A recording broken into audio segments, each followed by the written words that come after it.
There are many aspects to Táin Bó Cúailnge which make it attractive not only to scholars but to ordinary people, particularly people in Dundalk and in North Louth. But the particular aspect that I have been following for many years is that of the place names of the Táin.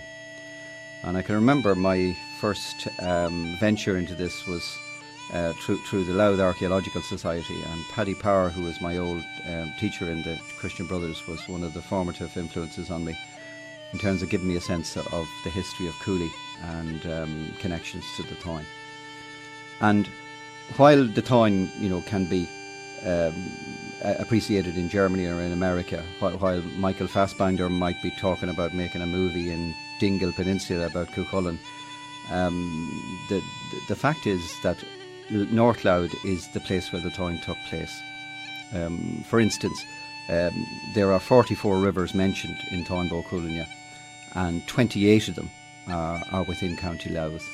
And these include the Castletown River, which was the River Knee, the Big River at Riverstown in Cooley, which was the Cron, the Ryland River in Omeath, which was the Culpa, and the Flurry River, which runs down through Ravensdale and out of Ballymascanlon, which was probably the Glash Gotlig.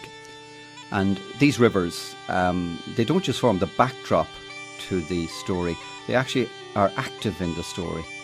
For instance, when Queen Maeve and her forces try to leave Cooley, they attempt to cross the big river at Riverstown, but the river rises up against them because Chulainn has appealed to the river to rise and to resist the incursions of this queen from Connacht. So they're forced to move up the Glenmore Valley and to avoid the river, to try to go round the river. And at a point where they're close to the Windy Gap, the Long Woman's Grave, people would know it as, Queen Maeve calls them back and she says, no, we will cut a pass through the mountains in order to slight the honour of Ulster forever. And that pass is still there today. It's called Barnavave Mountain, and if you know it, you'll know that there's a huge valley on the top of the mountain, which you can't really see it from the lowlands. You can't see it from Carlingford, you can't see it from the bush. But if you're out on the plain of Cooley, out of Balagan Point, Shellon Hill area, and you look up towards the mountains, you can see this giant bite out of the top of the hill. Now, I recently wrote a paper on this, and it's just been published in the Louth Archaeological Journal. That gap in the Táin story is called Táin Bó Cúailnge, the gap of the cows of Cooley. And last week I was at a conference in Belfast, which is called the 4th International Conference of the Ulster Cycle Tales. It was held in Queen's University, and scholars came from all over Europe to talk about the Táin. There was a very famous woman from Freiburg, Hildegard Tristram, another woman called Doris Edel, who's retired from the University of Utrecht and who's just about to publish a book on the Táin. And these were feisty, mature, feisty women. They always reminded me of Queen Maeve herself, and they have spent their lives studying the Ulster Cycle Tales, and particularly the Táin. And not only that, I was very surprised to find that they'd actually been walking in Cooley on their holidays over the years. So it shows the potential that the Táin has to not only to educate us about our own landscape, but to educate others. And people want to come here, they want to stay, they want to be guided, they want to be shown, they want to read about the Táin.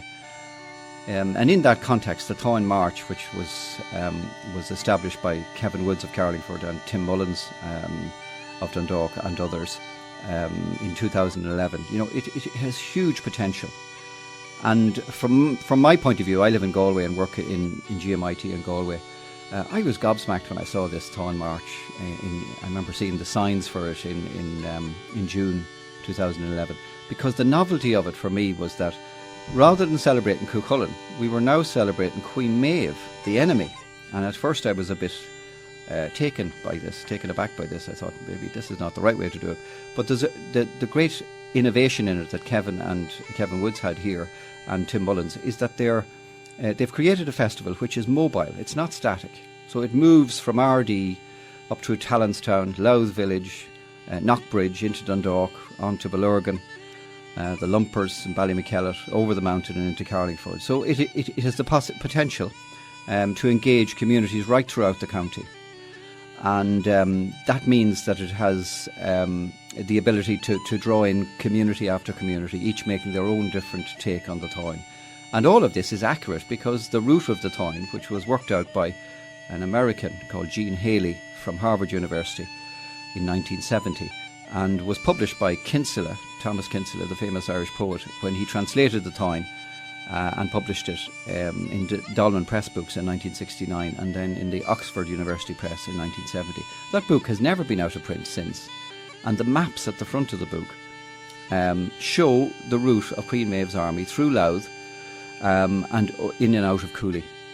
And these maps have taken on a life of their own. So the Táin cycling trail, the Táin march, and the Táin hill walking trail that you see around Cooley, they're all informed and laid out and are following the reconstructed route as worked out by Gene Haley and by Thomas Kinsella in the late 1960s. One of the aspects of the Táin that's fascinating me at the moment are the rivers in the Táin. And I was in Belfast this week at a conference called the 4th International Conference of Ulster Cycle Tales, and I gave a paper on the rivers of the Táin. I've worked out by looking at the manuscripts that there were 44 rivers mentioned in the Táin. And I was very surprised, but in a sense not surprised, to be able to calculate that 28 of those rivers are rivers of Louth, or South Armagh, or maybe East Monaghan, maybe one or two of them, including the Boyne running off into Meath. So that's over 60% of the rivers mentioned in the Táin are in County Louth. So one of the great challenges that you face when you start to read the Táin and look at it is to try to work out the names mentioned in the Táin. What rivers do they refer to? And one of the most common things you'll notice in terms of those rivers is that there's a river called the Ní. N-I for the T-H. And if you drive the motorway to Dublin now, you'll notice that the River Ní is labelled as being the River Dee. Now that's actually a mistake, and the good people of RD mightn't be too happy to lose the River Ní, but the River Ní was actually the Castletown River in Dundalk. That was demonstrated as early as 1905 by Father Nicholas Lawless, who was a native of Dromiskin.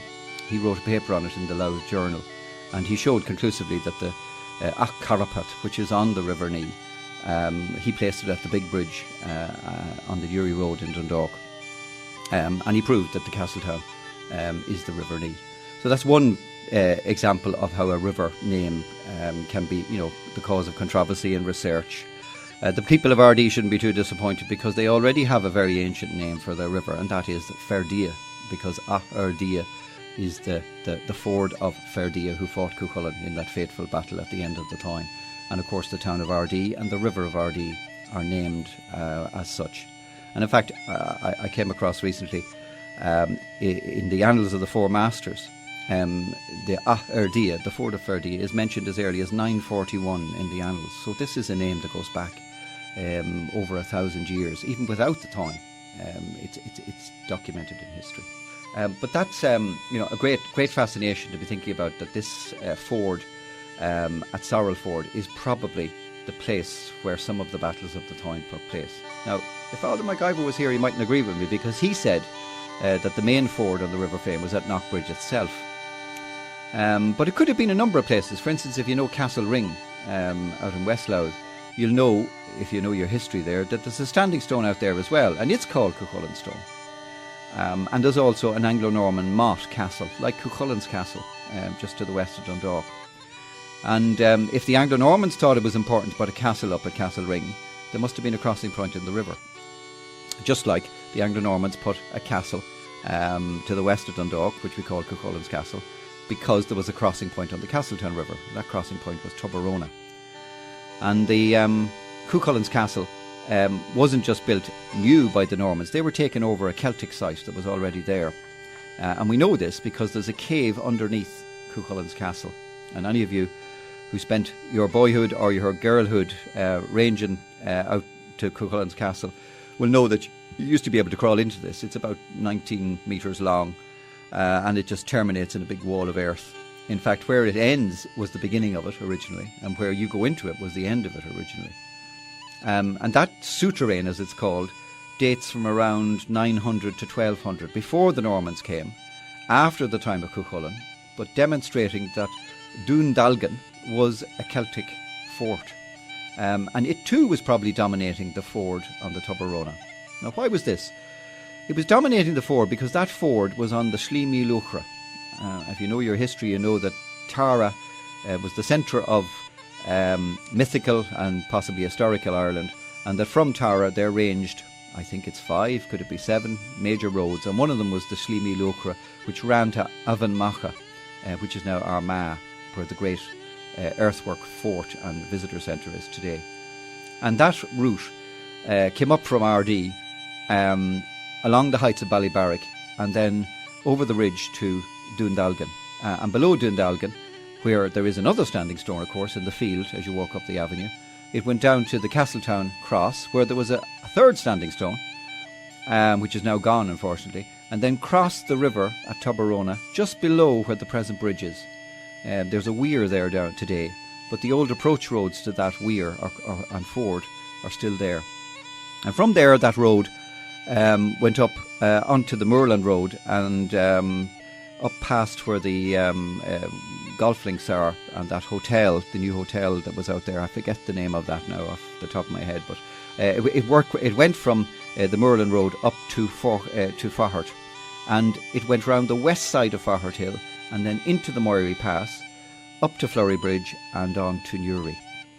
So the reason why these standing stones are where they are, the reason why Cuchulainn's castle is where it is today, was because they were marking points on this famous routeway that probably crossed the River Dee at Ardee, probably crossed the Glide at Talonstown, came up through to the Fane, and either crossed at Castlering or more likely just above Stephenstown Bridge, as I've talked about, and then came up past the Clough-of-Farmore at Rahiddy, up through Little Mills and Dunbin to Dundalk, and then down to Tubarona, west of Faughart and into the Moiry Pass. So a very historic landscape.